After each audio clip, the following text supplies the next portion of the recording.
안녕하세요. 골드만 삭스입니다. 오늘은 중국의 북쪽에 아니면은 서쪽 이쪽에 있던 그 오랑캐 서융 산융이라고 또 부르죠. 이것과 그다음에 이제 그 만주 지역에 주로 거주를 했던 또 다른 그 오랑캐 선비족에 대해서 알아보겠습니다. 이들은 이제 거의 다 선비족은 그 튀르크 계통의 유목민족이죠. 원래 이제 튀르크 계통의 유목민족은 이제 원래 저쪽에 이제 흑해 북쪽 아니면 카스피해 북쪽 이쪽에 스텝 지역에 있던 지금 이제 우크라이나라든가 이제 카자흐스탄 중앙아시아 카자흐스탄 요 지역이죠. 요 지역에 있던 그 유목민족인데 이들이 이제 동쪽으로 이동을 해서 이 튀르크계 유목민족들이 동쪽에 중앙아시아를 거쳐서 몽골 쪽에 위치를 하면서 뭐 선비족, 만주 쪽 이쪽까지 이제 동쪽으로 해서 이제 온 애들이 이제 튀르크계 백인계 유목민족이 되겠습니다. 서융은 중국의 서쪽의 이민족을 말하게 되겠습니다. 그 당시에 이제 고대 중국의 입장에서 봐서는 지금의 이제 요 위치가 어디냐면은 이제 중국의 가장 이제 북서쪽에 있는 그 신장 위구르 자치구 회홀이라고 그러죠. 이제 신장 쪽은 이쪽에 있던 민족들이 이제 회홀족이었는데 얘네들이 이제 튀르크 계통이죠. 그래서 이제 이쪽 신장 위구르 자치구에 있던 애들이 이제 서융도 있었지만은 이쪽에 있던 애들이 이제 월지라든가 아니면은 뭐 이런 그 유목민족들이 있었죠. 월지 뭐 이런 애들이 있었는데 얘들이 이제 결국에는 이제 그 몽골 쪽에 있던 오한이라든가 이런 애들한테 밀려가지고 중앙아시아 쪽으로 이제 그 더 서쪽으로 밀려가죠. 그래서 이제 이 누란이라든가 얘들이 있죠. 누란, 그다음에 이제 그 월지, 그다음에 이제 지금 얘기 드리는 서융 이런 애들이 이제 그 신장 위구르 자치구에 있다가 중국의 그 한나라 아니면은 이제 그 몽골 쪽에 있던 그 오한 요런 애들한테 밀려가지고 서쪽으로 이동을 해서 중앙아시아 지금의 이제 카자흐스탄, 우즈베키스탄, 키르기스탄 아니면은 뭐 타지키스탄 요쪽 지역으로 이제 옮겨가서 자리를 잡은 애들이 그 오랑캐. 그 당시에 이제 고대에서 중국의 입장에서 봐서는 이 신장 위구르 자치구는 가장 북서쪽에 있기 때문에 서쪽에 있다. 그래서 서쪽이 오랑캐다. 그래서 이제 서융이라고 불렀던 것 같습니다. 그래서 이제 중국의 이제 한족들이 이제 그 자기네들이 이제 제일 중심이고 그 이제 사방에 있는 것들은 전부 오랑캐들이다 해서 이제 부른 게 동쪽에 있는 오랑캐. 동쪽에 있는 오랑캐가 지금 여기 그림에 보시다시피 한반도와 북쪽에 만주, 그다음에 이제 요동지방, 요서지방 이쪽을 이제 그 표시를 하기 때문에 우리의 이제 고조선을 얘기를 하는 거죠. 그래서 고조선에 이제 기마민족이죠. 그 기마민족의 가장 그 압록강 위쪽에서 주로 있었던 그 이 동이족. 동이족이 이제 그 우리의 조상인 예맥족이고, 그 다음에 이제 그 요소 지방에 주로 있고, 요소라든가 내몽골 자치구, 네이멍구, 요쪽에 있었던 그 또 다른 종족이 이제 이제 그 예맥족 말고 동호족이죠. 동호족. 그러니까 예맥족과 동호족, 요쪽 부분이 다 이제 동이족에 속한 동쪽에 오랑캐에 속하죠. 얘네들이 이제 저희 그 한민족의 조상이 되겠습니다. 그래서 이 동이족들은 활을 잘 쏜다.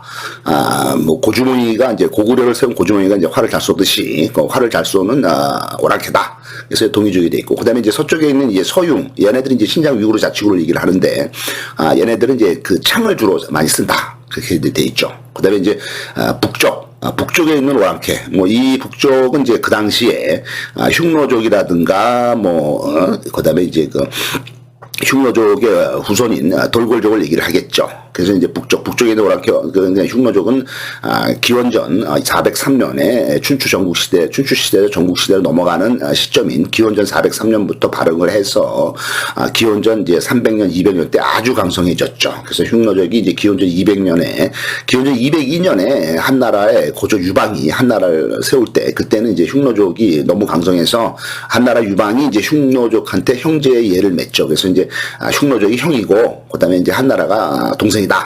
그러니까 뭐 공격하지 말아 달라 하면서 이제 조공도 바치고 결혼 동맹도 맺고 이러면서 이제 했죠. 그 이제 기원전 202년에 이제 그 흉노족이 가장 막강했을 때, 그때 이제 흉노족의 최고의 수장인 선우가 그 묵돌선우였죠. 이 묵돌선우 때부터 시작을 해서 거의 한 6, 70년 동안 그 한나라가 흉노한테 이제 그 머리를 조아렸죠. 그러다가 이제 기원전 141년에 한나라의 이제 그 유방의 손장가 뭐 되는 그 한 무제가 즉위를 하면서 한나라가 이제 국력이 강성해지고 국방을 이제 강화를 하면서 이제 그 북쪽에 있는 흉노를 몰아냈죠. 그래서 기원전 129년에 한나라의 무제가 그 장군인 뭐 곽거병이라든가 뭐 이런 사람들을 보내가지고 이제 흉노 쪽으로 쫓아냈죠.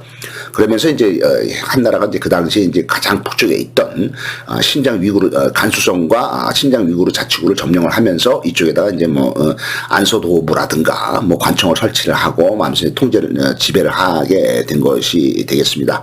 그래서 이제 북쪽은 이제 북쪽에는 이제 그 이리가 많다, 늑대죠. 늑대가 많다고 이제 그래서 이제 이리가 많은 쪽에 있는 오랑캐다 이렇게 돼 있고 남쪽은 이제 남만이라고 불렀어요. 남쪽에는 이제 벌레가 많다, 더 더운 곳이니까 열대지방이니까 이제 벌레가 많다 이렇게 돼 있으면서 그 당시에 남만 쪽에 속하는 것이 뭐 지금 동남아시아 쪽인 그 라오스, 캄보디아, 그다음에 이제 뭐 베트남, 뭐 태국, 뭐 이런 쪽도 얘기가 돼 있지만은 그 위에 있는 그 지금은 이제 중국이지만은 그 당시에는 이제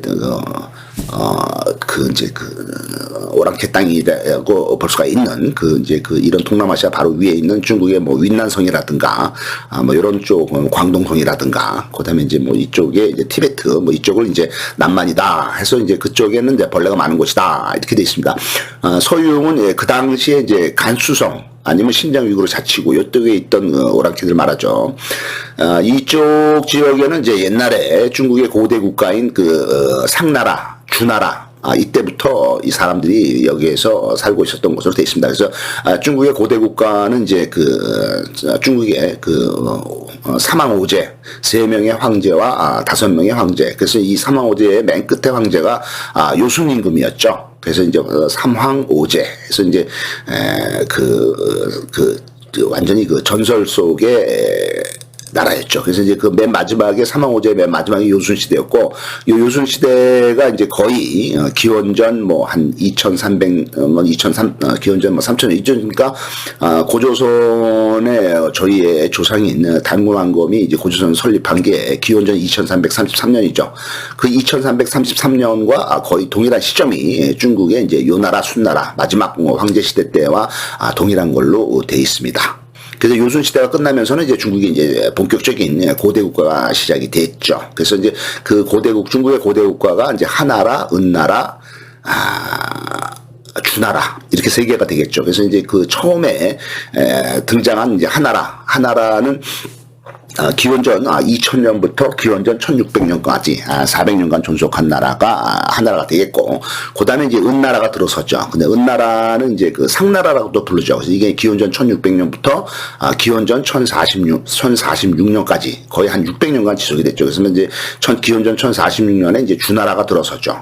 1046년에 주나라가 들어서고, 이 주나라가 기원전 770년까지 서주로서 존재를 하죠. 그러니까 한 300년 동안은 서주가 되었고, 그 다음에 기원전 770년에는 이쪽에 서쪽에 오랑캐가 침입을 하죠. 그래서 이제 이 서쪽의 오랑캐인 서융이 침입을 하면서 쫓겨나죠. 그래서 이제 그 주나라가 기원전 770년에 서융의 공격을 받아서 수도인 호경, 지금의 장안이죠. 장안에서부터 동쪽으로 이동을 해서 지금의 낙양 이쪽으로 이동을 하면서 주나라가 이동을 해서 도시가 이제 동쪽으로 이동을 하면서 주나라가 이제 서주 시대에서 동주 시대로 바뀌게 된 거죠. 그래서 서융의 공격을 받았다 이렇게 되어 있습니다. 그래서 서기 770년에 이제 동주 시대가 시작이 되면서는 이제 중국이 전체적으로 상당히 많은 국가들이 등장을 하면서 전국 분할 시대, 전국 군웅화거 시대가 되죠. 그게 이제 춘추 시대가 시작이 되는 겁니다. 그래서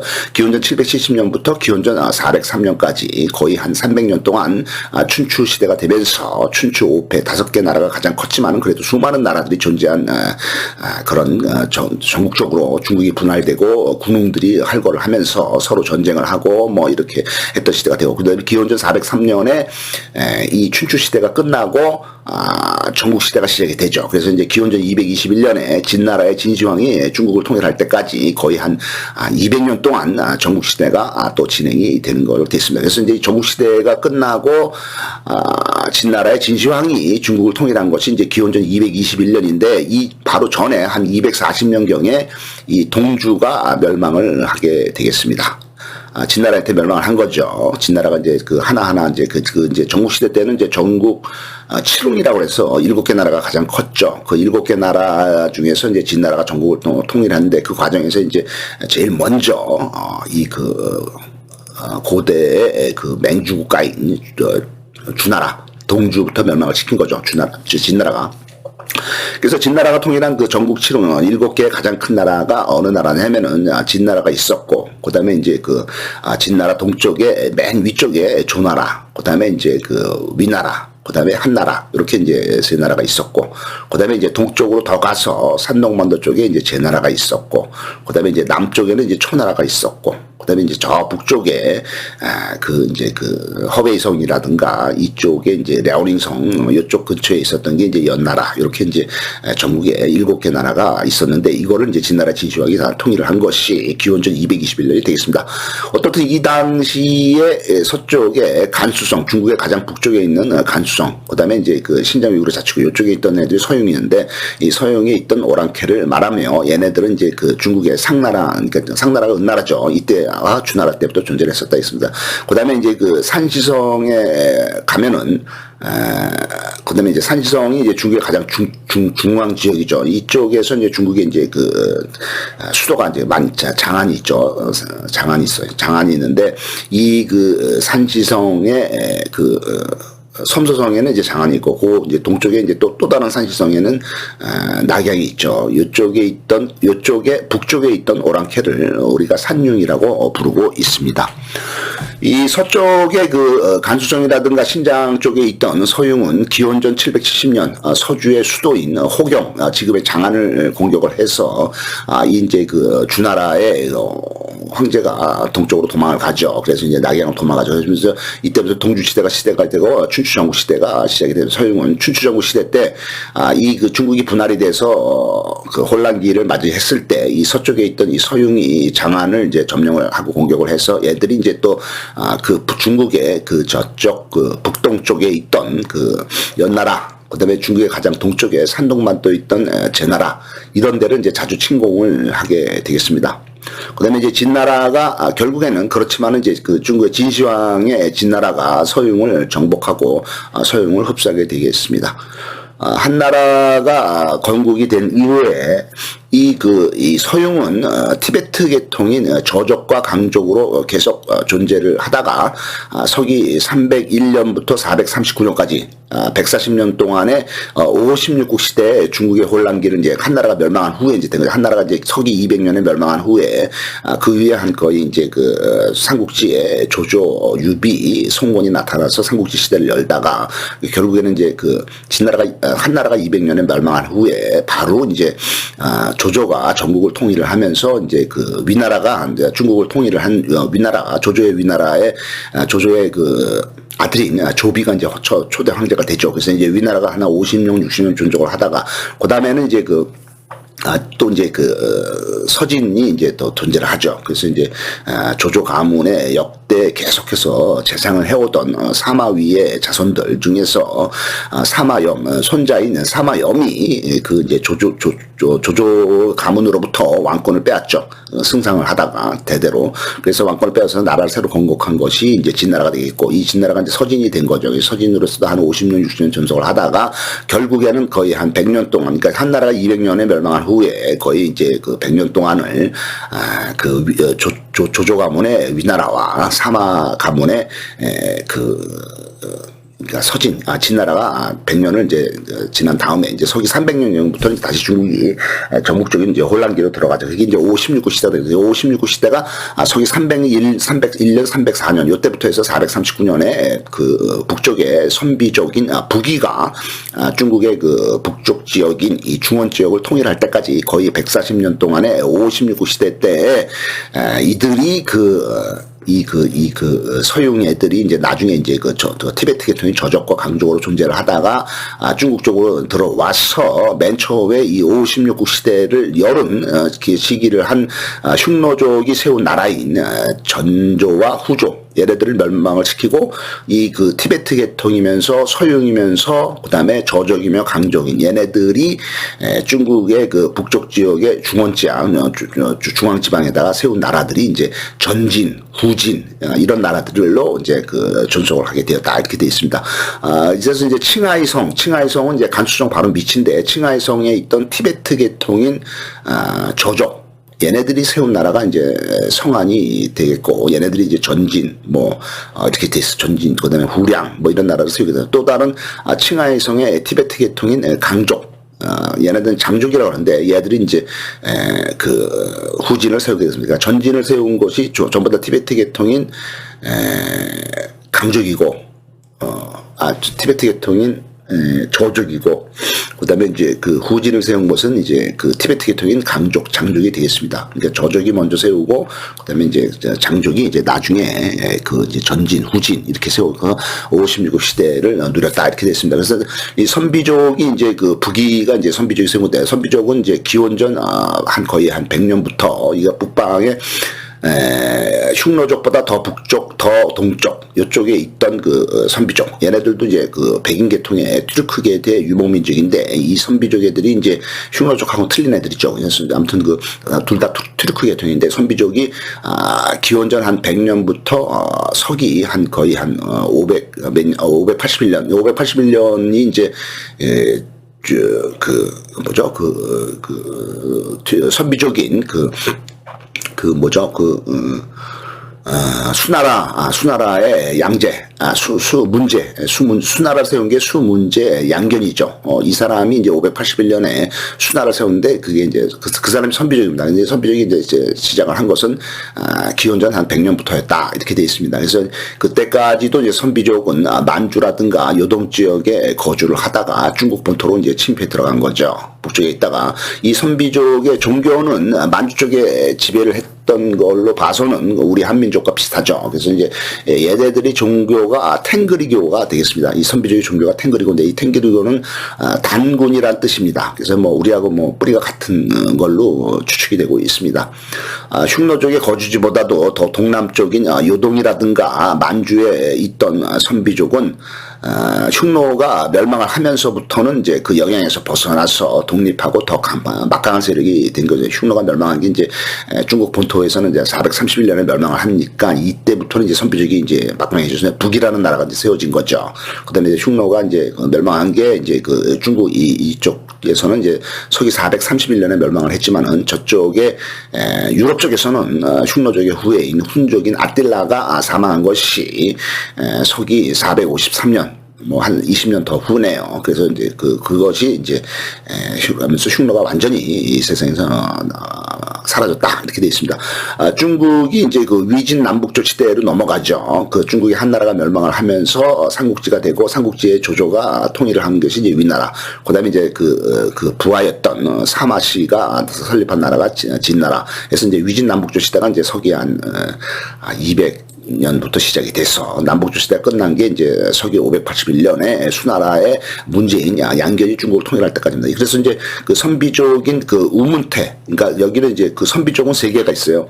그래서 이제 모형선비라고, 얘네들이 이제 대대로 여기 이제 중국의 북동 쪽에 이 연나라, 여기 이제 거의 이제 여기 산동반도죠. 산동반도에 요쪽이 이제 산동성이고, 그다음에 요쪽이 이제 산서성이고, 이제 이쪽이 이제 허베이성입니다. 허베이성이 이제 중국의 지금 수도인 북경이 있죠. 북경이 이제 유주라고 추측이 되는 곳이 이제 북경이죠. 여기 이제 허베이성 여기 허베이성 북경 쪽, 그다음에 이제 산동반도에 이제 산동성, 그다음에 이제 이쪽이 이제 그 요동반도 랴오닝 반도인데 랴오닝성인데 이쪽이 이제 요동반도 랴오닝성이죠. 이쪽 해가지고 이쪽을 중국의 가장 북동 쪽을 대대로 지배했던 것이 이제 중국의 이제 춘추전국 시대 때는 이제 제나라였는데 그 다음에는 이제 연나라가 들어섰죠. 연나라가 들어설 때 연나라를 대대적으로 연나라를 이제 했던 나라 그 선비족이 이제 모용선비입니다. 모용선비가 됐고 그다음에 이제 서기 이제 한 431년에 그 이제 그 흉노족이 멸망을 하면서 그 흉노족의 자리를 차지한 그 선비족이 세운 선비족 중에서 이제 여기 이제 우문 선비가 있습니다. 우문선비가 있고, 그 다음에 이제 이쪽에 이제 탁발선비가 있는데, 얘네들은 이제 여기를 계속 지배를 하다가 이제 결국에는 이제 나중에 수나라가 통일이 되면서 이제 밀려난 거고, 그 다음에 이쪽에 이제 탁발선비라고 있어요. 탁발선비가 있었는데, 얘네들이 이제 그 흉노족을 대신을 해서, 지배권을 확보를 하죠. 그래서 얘네들이 서기 한 430년, 450년경에 중국으로 내려와서 북이라는 나라를 설치를 하면서 이 북이가 여기를 전부 다 통일을 합니다. 그래서 북쪽을 이제 탁발선비가 만든 북이가 통일을 하다가, 그 다음에 이제 한 150년 정도 이제 탁발선비가 지배를 했는데 그 북이가 결국에는 반으로 쪼개져요. 이제 분리가 돼서 반으로 쪼개져서, 이쪽은 이제 동이, 이쪽은 이제 서위 이렇게 되죠. 그래서 동이는 이제 나중에 북제가 되고, 이쪽에 이제 서위는 이제 북주가 됩니다. 이 북주가 될 때 이 북주를 차지했던 것이 이쪽에 있던 우문선비가 북주를 차지를 하게 됩니다. 그래서 우문선비가 이제 결과적으로는 마지막에 최후의 승자가 된 거죠. 그래서 우문선비가 여기 북주를 관할을 하다가 지배를 하다가 이때 이 북주의 장군 중에서 뛰어난 장군인 양견이라는 장군이 이제 북주를 멸망을 시키고 수나라를 세운 거죠. 그래서 수나라의 초대 황제인 문제가 되죠. 그냥 수나라를 세운 양견 수문제가 이제 이쪽에 이제 북주 출신의 장군이었다. 이 북주는 우문선비가 만들었다. 이렇게 돼 있습니다. 그래서 선비적인 이제 우문선비 북주를 창업한 사람은 우문선비의 초대 황제는 우문태가 되겠습니다. 이가 이제 수나라 양견으로 계승이 되면서 북주, 북제, 북연. 그래서 수나라가 설립이 됐고, 수나라가 이제 바로 한 15년인가 20년 있다가 바로 멸망을 하면서 이제 당나라가 들어서죠. 그 당나라의 고조인 이연도 이제 선비족이 되겠습니다. 그래서 수나라, 당나라, 북이, 북제, 이거 다 선비족이 되겠습니다. 그다음에 마지막 선비족 중에 마지막 북이를 세운 것은 탁발선비지만은 마지막에 이제 북주를 만든 것은 이제 우문선비, 우문태가 되고 우문씨들이 이제 결국에는 계속해서 중국을 지배를 한 거죠. 그래서 중국의 동쪽과 북쪽에서 기원한 선비족은 얘네들은 이제 또 동호라고도 불렸어요. 동호는 이제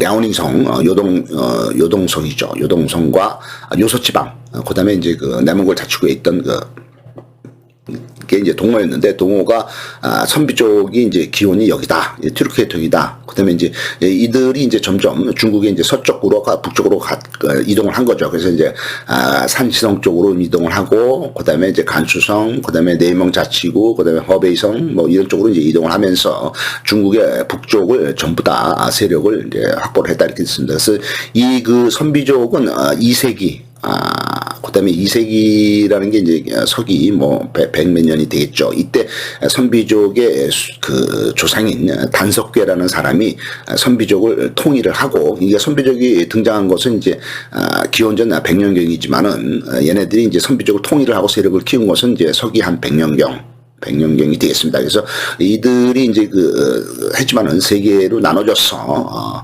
우문선비가 마지막에 승자가 된 거죠. 북이, 북주,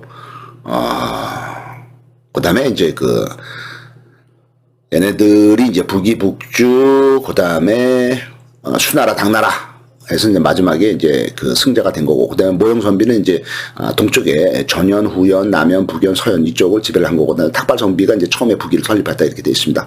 493년에 선비족인 탁발부의 북이가 하북을 통일을 하게 돼서 탁발부가 이제 탁발선비가 북이가 이제 처음으로 이제 493년에 이제 북쪽을 이제 중국의 북쪽을 통일했다 이렇게 되어 있습니다. 그 다음에 이제 또 하나 볼 곳은 이제 마자르족이라는 게 있습니다. 마자르족은 이제 그 유럽 쪽에, 동유럽 쪽에서 있었던 마자르족인데, 마자르족은 이제 흉노족, 흉노족은 이제 기원전 403년부터 서기 431년까지 아니면은 이제 아틸라가 죽은 게 이제 서기 453년이니까 이때까지 이제 거의 한 800년 동안, 북방, 유라시아 대륙의 북방 쪽을 지배를 했던 튀르크계의 유목민족인데, 이 흉노족애들이 이제 한 나라한테 밀리고 선비족한테 밀리고 하면서 이제 서쪽으로 이동을 하면서 거의 그 중앙아시아로 이제 밀렸다가 거기에서 다시 이제 그 흑해와 카스피해 북쪽으로 밀렸다가 그다음에 이제 헝가리 평원으로까지 이제 밀려가죠. 동유럽까지 밀려가죠. 얘네들이 이제 그 훈족이 되는데 얘들이 이제 후예가 바로 헝가리 평원에 자리 잡은 애들을 마자르족이라고도 부르게 돼요. 훈족이죠. 그래서 이제 얘들은 이게 우랄족, 우구리아족의 헝가리인이 되겠습니다. 우랄족이 되겠습니다. 저 우랄족인 게 우랄 산맥을 볼 때 우랄 산맥이 어디냐면 우랄 산맥은 중앙아시아의 그 카자흐스탄에 보면은 카자흐스탄의 남쪽에 있는 중앙아시아 카자흐스탄의 남쪽에 있는 그 아라레가 있어요. 아라레 카스피해 동쪽에 있죠. 이 아라레의 북쪽에서부터 저 북해까지 러시아를 가로지르면서 남북으로 길게 뻗은 산맥이 우랄 산맥이 되겠습니다. 이 그 마자르족은 그 헝가리의 자리를 잡고 헝가리 평원의 자리를 잡고 이제 그 유럽 쪽을 위협을 했는데 지금 헝가리에 여기 1천만 명의 마자르족이 살고 있는 걸로 되어 있습니다. 전 세계에는 1,500만 명의 마자르족이 있는 걸로 되어 있습니다. 기원전 5세기, 기원전 한 400년 정도 되겠죠. 흉노족이 발흥을 한 시기와 비슷하네요. 기마 유목민족인 마자르족이 중앙아시아의 우랄 산맥에서부터 서쪽으로 이동을 한 걸로 되어 있습니다. 이 마자르족이 고조선 및 부여 이쪽에 후예라는 설이 있고 또는 그 말갈족의 후예라는 설이다. 말갈족은 여진족이죠. 말갈족은 여진족이고 초기에 얘네들이 어디 살았냐면은 우리나라 그 한반도에 두만강 있죠. 두만강의 북쪽. 그러니까 지금의 이제 러시아 연해주죠. 이쪽에 자리를 잡고 있던 애들이 이제 그 말갈족, 여진족이었는데 얘들의 후예가 마자르족이다. 이런 말도 있고, 우리나라 이제 고조선, 북쪽에 있던 그 만주 지역에 자리를 잡고 있던 고조선이라든가 부여, 얘들의 후예가 마자르족이다. 이런 말이 있습니다. 아무튼 이 마자르족이 기원전 400년경에 상당히 오래전에 서쪽으로 이동을 해서 우랄 산맥을 넘어서 이쪽에 그 헝가리 평원에 자리를 잡은 걸로 되어 있습니다. 서기에 895년, 거의 한 900년경이 되겠네요. 그래서 이제 마자르족은 우랄 산맥과 볼가강이 이제 볼가강, 그 다음에 이제 북코카소스, 우크라이나 초원을 지나서 헝가리 대평원인 카르파티아 분지, 카르파티아 산맥과 도나우강 사이에 있는 헝가리 대평원에 정착을 하고 이때부터 이제 헝가리가 시작이 되겠습니다. 그래서 이제 마자르족, 헝가리라는 말은 훈족의 나라라는 뜻이죠. 훈족의 후예들이고 이들은 이제 마자르족도 이제 훈족의 후예이기 때문에 얘들이 이쪽으로 넘어와서 자리를 잡은 게 이제 그 전에 기원전 453년에 훈족의 아틸라가 죽지만은 아틸라가 이제 그 당시에 이제 거기를 지배를 하고 있었고 그로부터 또 이제 한참 시간이 지난 서기 한 895년 900년경에 이제 본격적으로 마자르족이 이쪽으로 이동을 해갔다 이렇게 됐습니다. 그래서 우랄 산맥은 이제 중앙아시아 카자흐스탄의 아랄해의 북쪽에 있는 게 이제 우랄 산맥이 되겠고, 그 다음에 볼가강은, 그쪽에서부터 여기 이제 아라레가 이쪽에 있죠. 아라레가 이쪽에 있고, 그 다음에 이제 카스피해가 이쪽에 있죠. 그 카스피해에서 이렇게 흘러나가는 카스피해에서 흘러나가는 강이 이제, 볼가강이 되겠습니다. 유럽에서 가장 긴 강이 되겠죠. 이제 카스피해에서 나가는 게 볼가강이고, 그 다음에 흑해에서 이렇게 위로 올라가는 강이 이제 드네프르강. 이쪽에 이제 동강이라고 또 있죠. 동강이라고 있죠. 그래서 흑해에서 지금 흑해 북쪽이 우크라이나입니다. 우크라이나고 이제 아조프해가 있죠. 여기가 이제 지금의 우크라이나인데 이쪽이 이제 카자흐스탄이죠. 그래서 이제 여기 아조프해에서 여기서 이제 올라가는 게 이제 드네프르 강이고, 그 다음에 이쪽에서 이제 흑해에서 서쪽으로, 유럽 쪽으로, 헝가리 뭐 이쪽으로 흘러가는 건 이제 도나우 강, 다뉴브 강이 되겠습니다. 루마니아를 거쳐서. 이게 다뉴브 강이 되고, 그 다음에 이제 그 아조프에서 이쪽으로 또 이제 올라가는 건 이제 동강이라고 따로 있어요. 동강이 따로 있고, 요 카스피에서 위로 올라가는 건 이제 볼강입니다. 그래서 이 동강하고 볼강을 연결하는 수로가 건설되어 있다. 이게 서로 연결이 되어 있습니다. 그래서 이 마자르족은 이쪽이 우리 만주 쪽이라든가 이쪽에 연해주 쪽에서부터 이제 시작을 해서 이쪽으로 이동을 계속을 해서 서기 900년, 895년에 이동을 계속해서 이쪽으로 와서 이쪽에 이제 우랄산맥은 이제 카스피해 북쪽에 있다고 그랬죠. 그래서 이 우랄산맥, 우랄산맥을 건너서 그다음에 이제 여기 이제 볼가강이 있죠. 또 볼가강을 건너서 우랄산맥, 볼가강 이거를 건너서 코카소스 지역은 이 흑해와 카스피해 사이를 코카소스라고 합니다. 코카소스 지역이 여기 코카소스 지역인데 코카소스의 삼국이 있죠. 세 개의 나라가 이제 카카스라고 그러죠. 카카스 삼국이 있는데 이 카카스 삼국 중에서 가장 오른쪽에 있는 게 이제 아제르바이잔이 있죠. 아제르바이잔이 카스피해 아제르바이잔. 그다음에 유저 흑해 쪽에 있는 게 이제 조지아, 옛날에 그루지아죠. 그다음에 여기 이제 내륙 지방에 있는 게 아르메니아. 그래서 이 세 개를 카카스 삼국이라죠. 요 세 개, 여긴 터키죠. 그래서 요 세 개의 위쪽인, 여기가 이제 코카소스입니다. 코카소스의 북쪽을 지나서, 그 다음에 이제 여기 우크라이나 초원을 지나서 일로 와서 이제 결국에는 유럽 쪽, 동유럽 쪽에 이제 헝가리 평원에 자리를 잡았다. 이 헝가리 평원에 잡은 것이 마자르족이다. 이렇게 돼 있습니다. 그래서 이들이 잡은 헝가리 평원을 이제 카르파티아 분지라고 부르겠습니다. 그래서 이제 도나우강도 이제 이쪽에, 헝가리 쪽에 도나우강이 흐르겠죠. 그래서 카르파티아 산맥, 카르파티아 분지, 그 다음에 이제 도나우강 이쪽에 있습니다. 그래서 이 헝가리를 이제 900년부터 300년 동안 통치를 하게 되겠습니다. 마자르족이. 그래서 이제 아르파드 왕조의 아르파드 대공이 이제 그 당시에 이제 통치를 했는데 이 사람이 이제 말하기를 300년 동안 통치를 하면서 이 사람이 말하기를 우리 마자르족은 훈족인 아틸라의 후손이다. 이렇게 이제 자신을 밝혔다고 합니다. 이제 아틸라는 서기 400년부터 453년 로마 제국이 멸망한 것이 476년이니까 로마 제국이 멸망하기 한 25년 전에 사망을 했죠. 47살에 갑자기 급사를 합니다. 유럽을 공격을 하다가. 그래서 이제 아틀레가 유명하죠. 훈족의 아틀라가 했던 것이 되어 있습니다. 그래서 1867년부터 1918년까지 최근의 일이죠. 1050년간 진행된 오스트리아 헝가리 제국. 그러니까 오스트리아와 헝가리를 이제 통치를 하던 제국은 이 오스트리아 헝가리 제국이 컸죠. 이제 오스트리아 헝가리 제국이 어디냐면 이제 여기 이제 발칸반도죠. 그다음에 이제 발칸반도 이쪽에 이제 이탈리아가 있죠. 이 발칸반도의 맨 밑에 이제 그리스가 있죠. 그리스가 있고.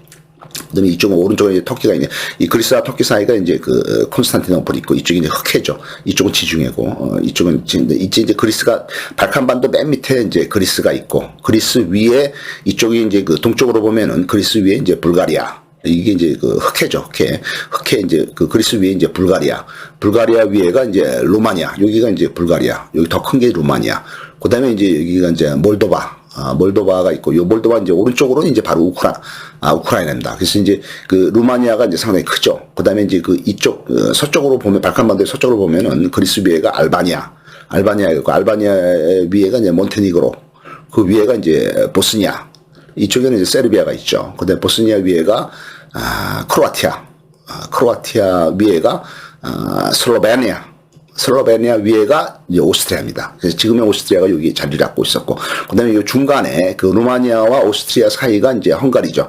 그래서 이제 헝가리하고 헝가리 위에가 이제 여기 체코가 있고, 체코가 있고, 슬로바키아가 있고, 그 다음에 이제 위에가 이제 이쪽은 다 폴란드죠. 폴란드. 그 다음에 이제, 여기 이제 우크라이나가 되겠죠. 그래서 50년 동안 진행된 1860년부터 1910년까지, 1918년은 이제 제1차 세계대전이 끝난 해가 되겠습니다. 51년 동안 이쪽을 지배를 한 게 오스트리아 헝가리 제국이 있었는데 1차 세계대전 끝나면서 이제 이 제국이 이제 와해가 되고 없어졌죠. 이제 전쟁에서 패전을 하면서. 그래서 이 제국이 이제 여기 현재 오스트리아 헝가리, 여기에 이제 오스트리아 헝가리 제국이 50년 동안 여기가 중점이 되어서 얘네들의 제국이 이제 넓었죠. 오스트리아 헝가리 제국이 커서 이쪽에 이제